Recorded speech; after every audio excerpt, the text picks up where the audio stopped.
the Overman Warrior Podcast.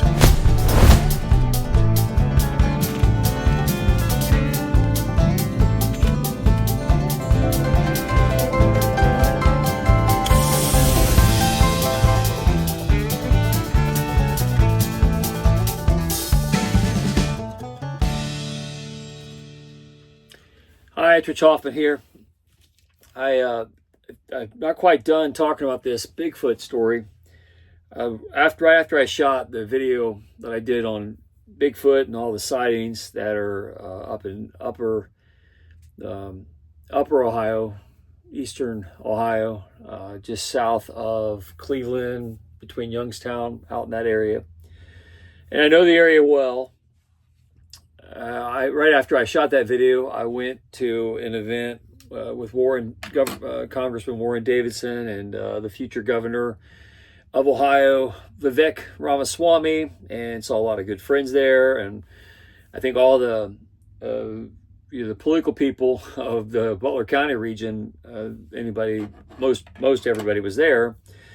So obviously we were talking about a lot of things, and I was telling everybody that I just did because they were asking what my latest story was, and I told them I just did something on Bigfoot because it's a story, it's a big deal. I mean, Bigfoot's being it's in the news, and we tend to look at these things in a weird way, in a conspiratorial way, because we like to have like nice, neat little categories that you keep everything in. And politics and monsters and cryptids don't typically go together, but yet I cover them that way as an independent journalist. That's not I'm not beholden to an editor, because of the way I've structured my life. I can go from talking about serious politics and congressional policy, financial policy, banks, business, things that are pretty serious, but I can also turn around and talk about cryptids and Bigfoot and Mothman. And this, I see a correlation between all those different fields, and I wrap my interests up into the whole thing, and usually talk about them as one serious subject. So I was talking about Bigfoot at this event, and Vivek Ramaswamy was working, talking to everybody and getting pictures with everybody, be social. And we tend to keep these topics in kind of a polite realm of political discourse. And then if you talk about Bigfoot, it tends to be something that it doesn't belong in the same category. But it's Ohio, and we're talking about Ohio here, and Ohio has now a rash of Bigfoot sightings. Bigfoot is the fourth most sightings of any state is Ohio, and so it's something that Ohioans are concerned with. And when I show you the region, I'll get into more of a reason why that's the case.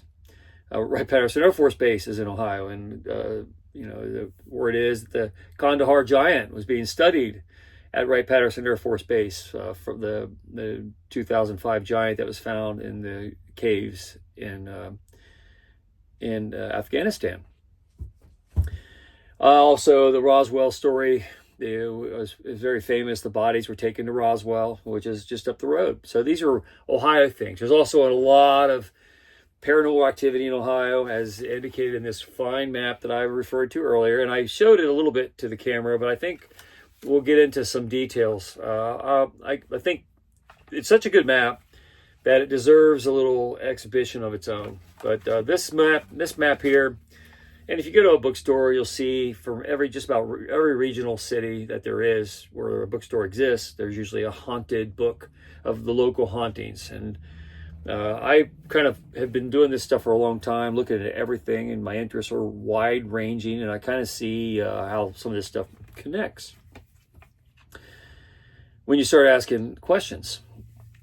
And my field is in aerospace, and I've done that kind of work for many years, and that means that you have to solve a lot of problems. It means you have to get the root cause analysis and work with a lot of people and talk to a lot of different points of view to get to a common understanding of something.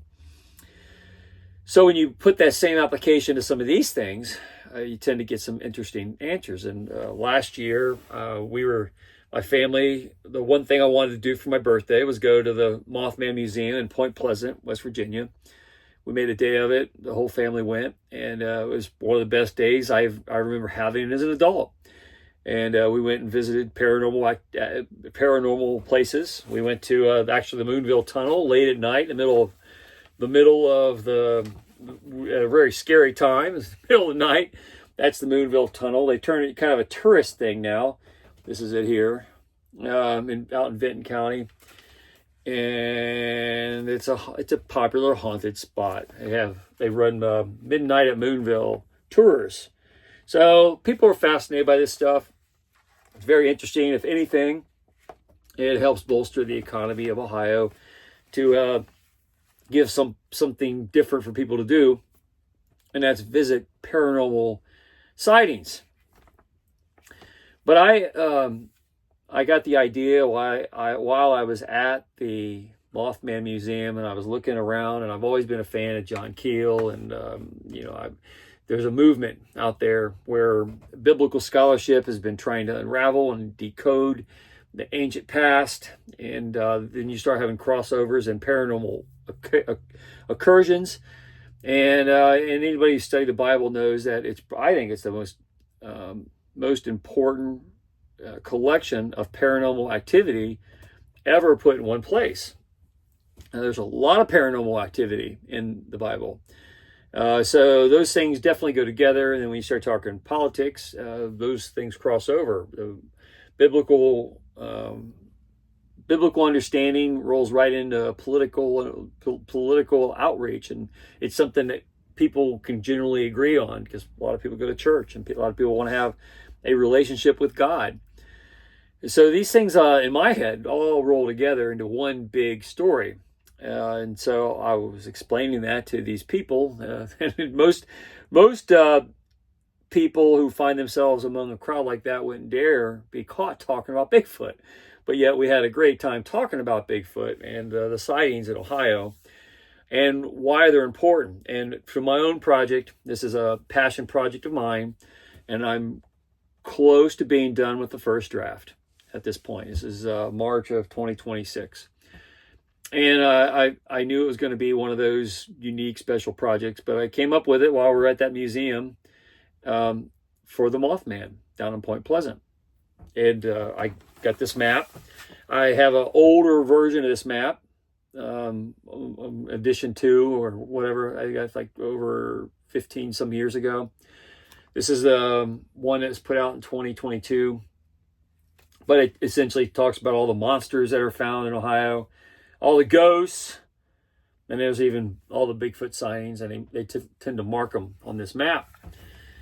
And so it makes for some interesting weekend warrior events to go hunt these things down. Also, mound effigies are all over the place. You see, here's the keys, and there's lots of earthworks. Of course, Ohio is very popular for Serpent Mound and other things. So earthworks, their history, how they tie to ancient cultures is quite a debate, and I find it very fascinating and relevant to political theater. So the book I've been working on is called The Politics of Heaven, because even as I want to understand political orders locally, regionally, statewide, federally, and I talk about them a lot, my interest doesn't stop there. I'm actually interested in the politics of heaven, and what kind of how we interact with the politics of a multidimensional universe that is interacting with our plane of reality in quantum ways that we are still putting together science to understand. And I would offer that the hints to that political order, just like if you observed Vivek Ramaswamy coming into the venue where we had this, was the Dinkle House in Westchester, very popular place during the Irish Festival of St. Paddy's Day. He's very packed. during a Saturday afternoon, and it was not a controlled venue, which means anybody could be there at any time. And Vivek Ramaswamy shows up to talk and make an appearance with Warren Davidson. It's a little bit of a fundraiser, but it was a kind of a close group of people in one part of the Irish pub. And Vivek Ramaswamy comes in, waves everybody. There's some people there that weren't happy to see him. Most people were. And it takes a lot of courage for someone like him to walk in and almost unscripted, without a lot of security to kind of block you off from the world. He comes in to do a thing with Warren Davidson and everybody that came to be there. And the motivations, the behavior, and how everybody acts and behaves along those lines, I find very interesting. So I like to observe them. I like to observe them from behind the scenes as much as possible, because it gives you a good idea what the real political tides are, away from the media interpretation of what it is, which I always find falls short. So with that in mind, if you're trying to figure out the political order of God and the angels and hell and the devil and Satan and again how those elements exist in a multi-dimensional aspect, then you need to study how those dimensional quirks interact with our space and time. And I find that the hints to that come from paranormal activity. And so with that in mind, let me show you this map a little better than what I showed earlier. Give it a general idea that the map exists and kind of relative in Ohio to where these paranormal, these Bigfoot sightings are taking place. But if you put it on your political hat and you look at this thing through a political lens, the paranormal activity, you start to see a wider range of activity taking place, and how paranormal aspects of maybe demons or angels or godly influence or Satan's desire to overthrow the throne of God. And we use all kinds of interesting characters outside time and space that dimensionally interact with our field of reality through ghosts or UFOs or Bigfoot, and how they might come into our reality or leave our reality and then change our political order, and maybe be that little influence that changes the way people vote or what they're scared of or what they're motivated by. So let me show some interesting aspects to this sighting, because I haven't heard anybody really contemplate the sighting. They just kind of, when they talk about these Bigfoot sightings, they say, did they happen? They start kind of stink. Are they some sort of lost species of ape and their tribal family moving through this area? I think there's a bigger issue. I think I tend to tie Bigfoot to effigy mounds, to ancient history, to the giant bones that have been found all over Ohio. I'll show you on a map here where a well-known site was found that some of these bones were found, but they were found in most of the mounds during a period where archaeology wasn't so institutionalized. People discovered things, talked about them, wrote about them.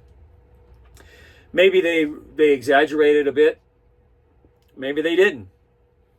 We're still learning, still discovering, still figuring it out. But what's interesting is when someone puts together a map like this, you can start to kind of get a picture over time of where these sightings occur and what happens and how it relates to other people that may not make the news. And just like the Bigfoot sightings, so far nobody has put together 2 and 2, as far as I can tell. I've watched a lot of clips on it, and the debate is, do they exist? Did people see what they saw? And in this case, there's multiple people seeing them in the same region, so it's more than an accident. And it's highly unlikely that these people all got together to have a Bigfoot conspiracy just so they get media attention. They're reporting things they see and interact with, and it terrifies them, and they're reporting it. And then those reportings then make their way onto maps like this one. But over time, and over a long period of time, you start to see these patterns sprinkle out all over the state of Ohio, which then makes it very much an issue and something that should be concerned with and consider. So with all that in mind, let me show you some close-ups of this map and why I find it so incredibly fascinating, politically, scientifically, and through creative literature that considers what I would call the politics of heaven, the influences and many multidimensional realities and how they interact with our time and space. which is a fun thing to think about. So let me show you a little bit better what this map's all about. All right, so this is Portage County. This is the region where the Bigfoot walked in front of the mom and her daughter. This is Route 303 right along here, and there's a little bog area right there.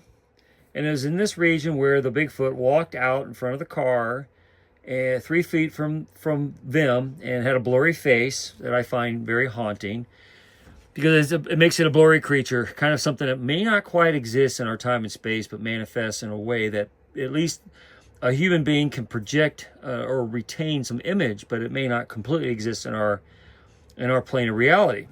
That's why it's a kind of a spooky thing. And people say, well, if it's not physical, I can't touch it, then it can't be real. But then you look at this map and you see all these these are UFO sightings. These are actual encounters of the third kind with people. These are abductions. All those spots. And then you see over here little UFO sightings. All these little hands are haunted spots. Okay, these are Bigfoot sightings from that one, 1962. This one of 2002. That's what these little symbols mean, Bigfoot sightings. You see them, they're all over the place. Different years, chronicled in all kinds of different ways. So what makes this particular region, up here, this is Cleveland up here, okay? Cleveland's here. Sorry about the glare from the light overhead, but this is a map and it's kind of got a lot of little quirks to it. But the Cleveland's here, and then our haunted spot down here in Portage is there's Wyndham, and then there's a couple other reference places. All the hauntings that they're talking about are in this region here. These I guess there's 8 of them as of now. This is the 14th of March. Up here is a well-known site for finding giant bones that have been contested. And I've said that these are well known. This is right along the coast of Lake Erie, just up from Cleveland, right there on the border of Pennsylvania.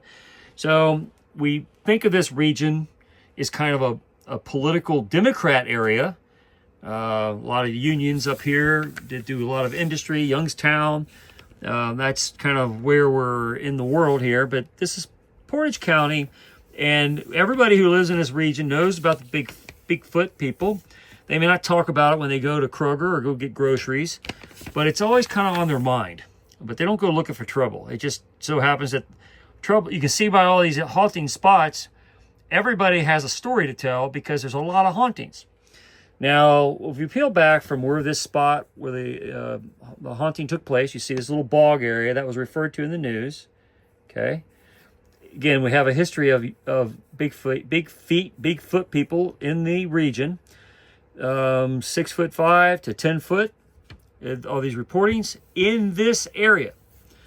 Now, if you go just a little bit south of where this discovery was, you'll find here the Masonic Temple, which is an old Victorian house that had I think it was the spouse of one of the Kents that lived there at the time. She was killed during a boiler explosion, I think, and she still haunts this place, the Masonic Hall. So it's a known thing. Very predictable hauntings. She's a very upset lady. She died of burns, severe burns. The explosion burned her body beyond healing. She died the next day, and she apparently still is stuck in that house. So they built a Masonic temple out of it, and that's why it's haunted. You got UFO activity. There's an effigy. That's quite, you find these always around Bigfoot sightings. And then there's Kent State, and this is where the Kent State Massacre took place. So you have some things that go on that may not all seem tied together. It's Kent State University. So this is the region of the world we're in now. There's a lot of Amish in this area too. There's the Turnpike runs right along here.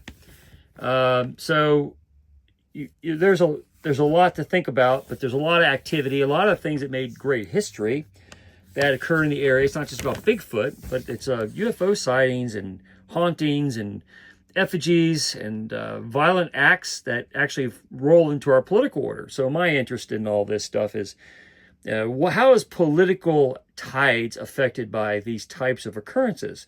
What is the politics of heaven? What's the politics of God? And how does God use the agency of human beings and monsters and terrors of all kinds? There's all kinds of look at this, the Bessie out here in the middle of Lake Erie, that's a known creature that people who boat a lot talk about seeing sightings of this Loch Ness monster kind of thing out here. And there's all kinds of creatures that live in the Lake Erie. There's lots of little frogmen that show up. Again, lots of reports of cryptids, especially Bigfoot. And when Bigfoot, you assume he's some kind of ape, you still have a lot of UFO cases occurring all over the place. And what's that all about, and how they tie to UFOs, or how do they tie to Bigfoot? And then how do these mound effigies, how do they relate over time, space, and outside our recorded history? Just because we haven't got our minds wrapped around about it and taught a class in college on it, that doesn't mean it didn't exist. It just means we're still trying to figure it out as human beings. And I find it very fascinating to contemplate. And it's not an accident that in this hot spot here, in this region of the world, with all this paranormal activity, you all of a sudden have eight sightings of Bigfoot by different people who obviously didn't coordinate their stories. I don't know if you trust it now, because now everybody's looking for it. These are things that happened in the second week of March 2026 under an unpredicted manner, and there's obviously a lot of activity that is associated with it. But you can look at all parts of the state, especially on the rural parts, and you'll see when you go all over this map and see a lot of paranormal recordings. There's this is down by Butler County. You see there's plenty of haunted spots in Butler County, and you go and there's mounds everywhere, and wherever you associate mounds, there's UFOs. There's always Bigfoots, even Bigfoot characters. There's Miamisburg. Man, I talk about Miamisburg all the time, and they had Bigfoot sightings near that. Everywhere. There's actually I think this close encounter of the third kind at New Paris. I did some shooting out there, fast draw shooting in this area, and when you talk to the people on the farms, they all remember it. This was just after New Year's Day, 2009. They had an interaction with aliens right there. And you're hard-pressed to find these things in the newspaper reports, but all the people in the regions know about them. So when you're talking about politics, and again, there's another one right there. Again, 2009. Right there. Just a few months later, it's a little UFO guy interacting with human beings. So everywhere you go around Ohio, there's hauntings everywhere, and a lot of them aren't getting reported. Like the 8 that just got spotted here in Portage County, they're not going to be on one of these new maps until they make a new map, probably 3 or 4 years from now. There's a lot of sightings that never make the cut, but this is enough to tell you that you have a major systemic issue going on. So in that particular region where those were spotted, it's known for sightings. And Kent State is nearby, and so is the Masonic, the old Victorian house that has an active ghost in it. That has a lot of people really scared. They really are terrified of it. And so the correlation is really unmistakable if you start peeling back the layers of polite society and digging into what goes bump in the night, and that's where I get interested. That's a political order of its own, interaction of the supernatural with the daylight politeness of handshakes and political theater. So, that's maps like this I just find infinitely fascinating. You can't always trust everything you get online, obviously. Online means somebody has to report it, someone has to do a little research to put it up there, and if you're looking for a mainstream, somebody who's paid the media to do this, you probably they're not going to do the extra work. It only comes out of passion projects, people who do these things for fun or on their own, or they're self-financed because they're financially well off enough to contemplate those realities. If you're looking for the mainstreamers to put together an accurate picture, they're probably not going to get there. And so I always love maps like this, and people who have worked real hard to put together that information in one place. And you can't Google it because you always get the simple Wikipedia answer. You never get the next layer.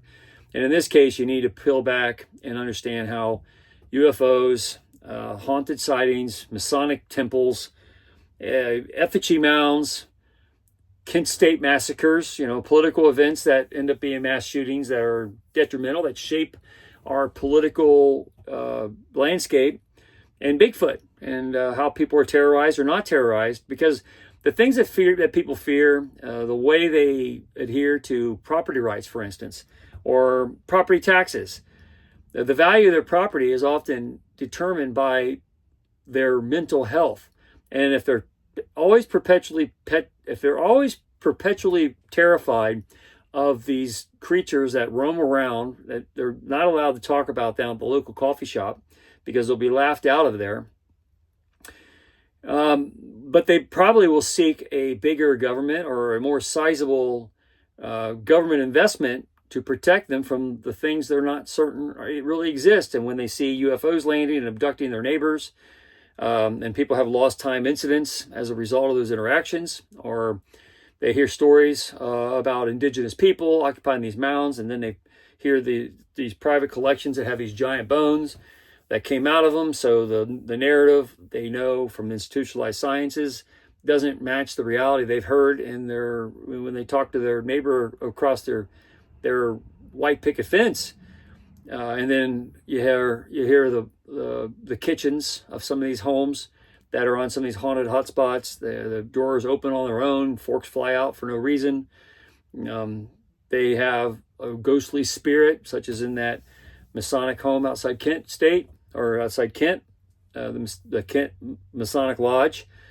There's a lady, very angry lady, who has never gotten over the fact she got burnt to death in that house, and she still haunts it routinely. If you go there under a paranormal research, you're likely going to interact with her and probably several other different ghosts. So I became very interested in these things. I'm curious what they mean, how quantum mechanics can explain them.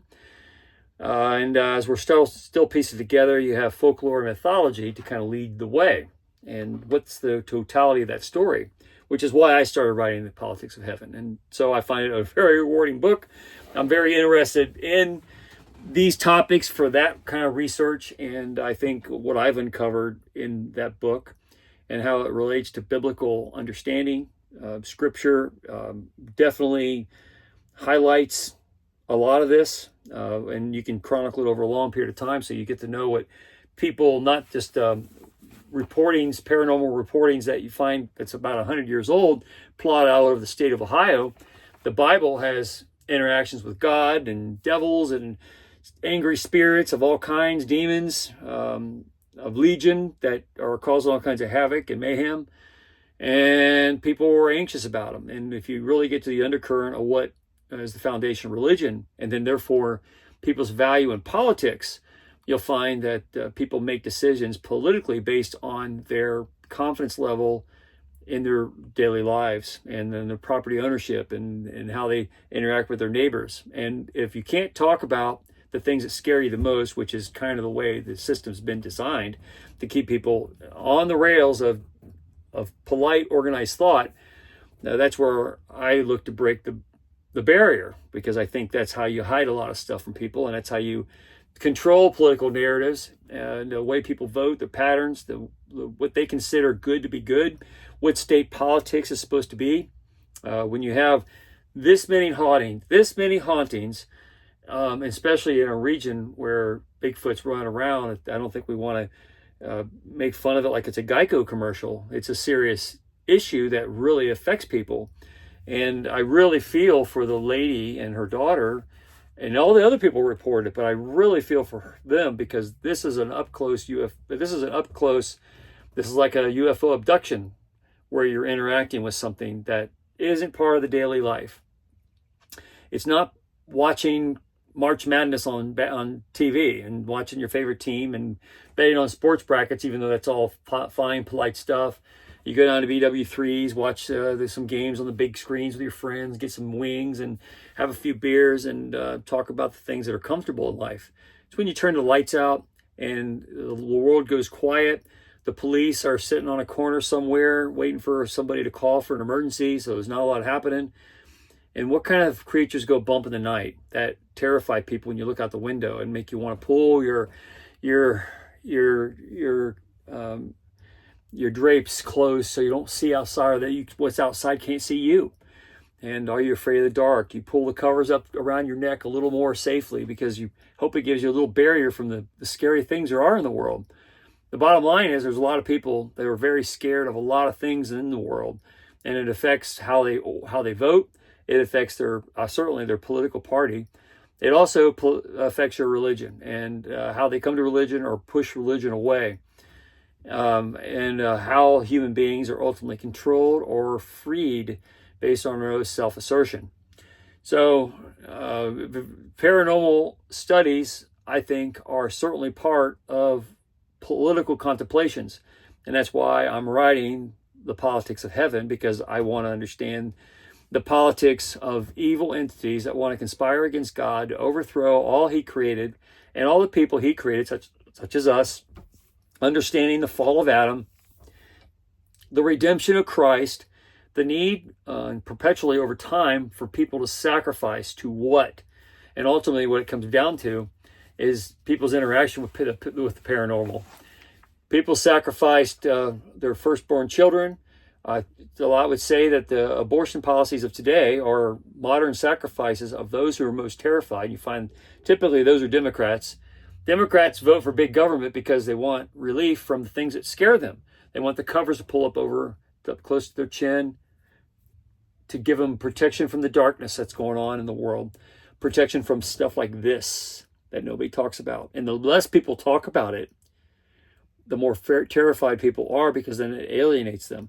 And I would argue that the true doomsdayers out there, the ones that are most manipulating our society and our political order from behind the scenes, because again, we're talking Trump, and Trump's been wanting to declassify, and now all these people who have all this knowledge are disappearing, and there's this stonewalling that's going on, and Spielberg's got his new movie coming out this June, a few months from now, called Disclosure. And everywhere you go, and I point out the good work that Timothy Alberino is doing, the Blurry Creatures guys. I love seeing this. I've watched this movement for a long time, all my life.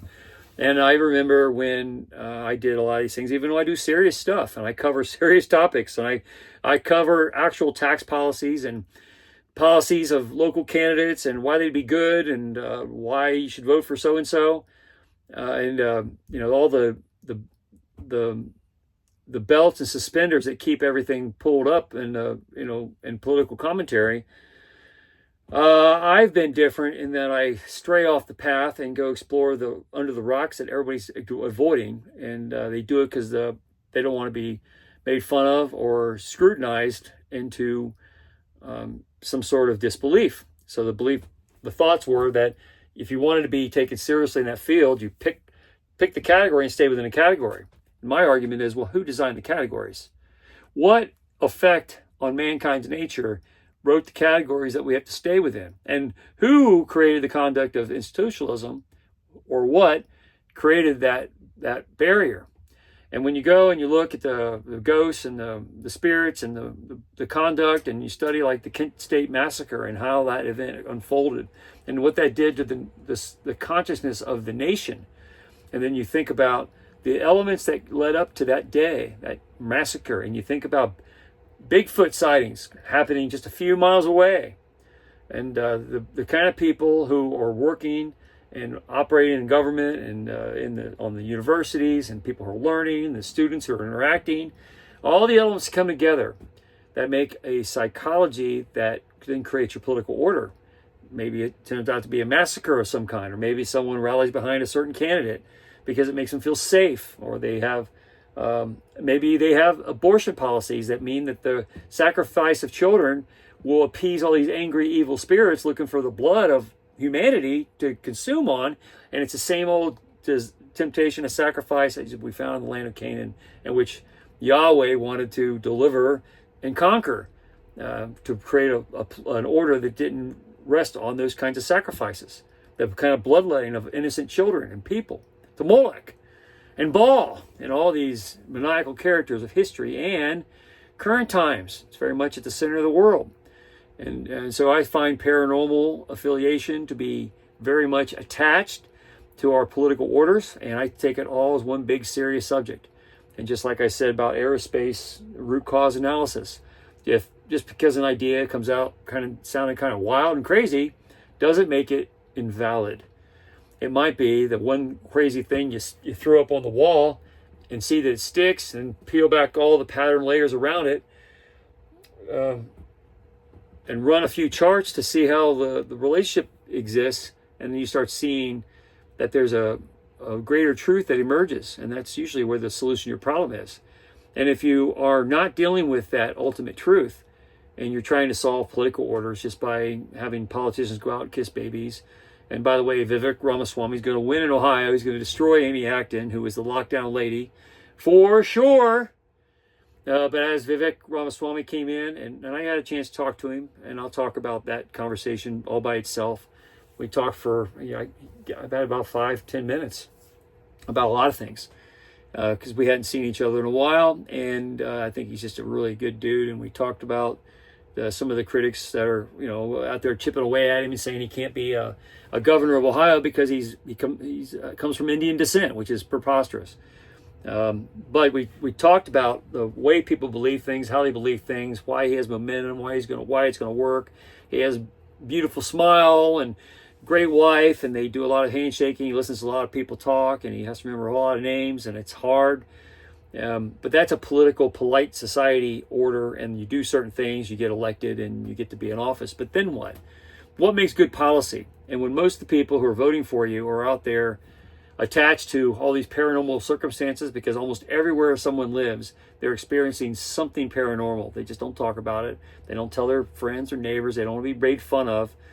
But where did that belief come from where you're not supposed to talk about it because you'll be made fun of? Where did that pressure happen? And I would say that is what the politics of heaven is all about. The overthrow of God's kingdom, the attempted push to terrify people into complacency and worship of demons for their own self-preservation. And in the woods of Ohio, out there in northeastern Ohio, where there are known giant bones that have been found, there's effigies of ancient cultures that predate what we could call Native Americans, indigenous people, predate them by thousands of years. And we have UFO sightings, abductions, hauntings, massacres, horrible things that are going on that terrify people and make them want to sleep with the lights on. That's shaping the consciousness of humanity. And when you start looking at a map like this one and study how all the paranormal activity is centered around this current sightings, you have to do some advanced research into what they all have in common. It's not just 8 Bigfoot sightings that just showed up in a region by all different people that makes it the story, and whether the Bigfoot people smelled like wet dogs and some other elements that aren't very good, and that there are lost Neanderthal species that's been hanging out in the woods forever. I think we have to go a few steps further and start looking at quantum entanglement and how we interact with that. See how they're connected to all the effigy mounds that were put there for some reason. And the reason probably has something to do with why Bigfoot people are always showing up. And they still show up to this day in these modern times, including the other day where one walked out and a lady almost hit it with her car and was 3 feet away. And neither her or her daughter could see its face because it was a blurry mess, indicating that it's a creature that is not quite in our time and space. And for that proper definition, you have to go entangle quantum mechanics and how the human being has been designed to obtain information, and that this information that presented itself in front of her car doesn't quite fit polite political society. And I find it wonderfully fascinating, but a little more context to this story because it's a big one. And I think I'm personally obsessed with it. That doesn't mean that you can't do like things in normal society. You make a living doing problem solving, resolution, good management, and politics. You know, you shake hands, talk, plan good tax policies, good rules for a good proper society to conduct itself to. But always looming in the background of things that make people scared. And then there are political elements that want that fear to exist, what gives them power, because people are voting for more power. Give me more government to give me protection from all these things I'm scared of. And if UFOs end up landing in your backyard and aliens are abducting your dogs and slaughtering your cows and turn them inside out, it tends to make people afraid. And we don't talk about it. And the Second Amendment isn't quite enough to deal with those kinds of things, which is why I'm very fascinated with paranormal entities and why I'm writing the book, The Politics of Heaven, based on my visit to the Mothman Museum, the study of the situation there, and the greater relationship that paranormal activity has to religion, politics, and mankind's ancient history. That's very much relevant to today. It's a great thing to think about, and I love it. Anyway, Rich Hoffman here. Share, subscribe, make tomorrow a better day. If you ever read my book, The Gunfighter's Guide to Business, I think you'll love it. It'll change your life, make your life a whole lot better. And it's not very long from now that I will be offering The Politics of Heaven. I got to work out publishing arrangements, see what works best. That'd probably be a 2027 thing. But the book is almost done, and I'm very proud of it. And it definitely goes into the choppy waters of polite society that has not dared go before, and takes us beyond maps like this one, which is fun and adventurous. Anyway, have a good day. See you later.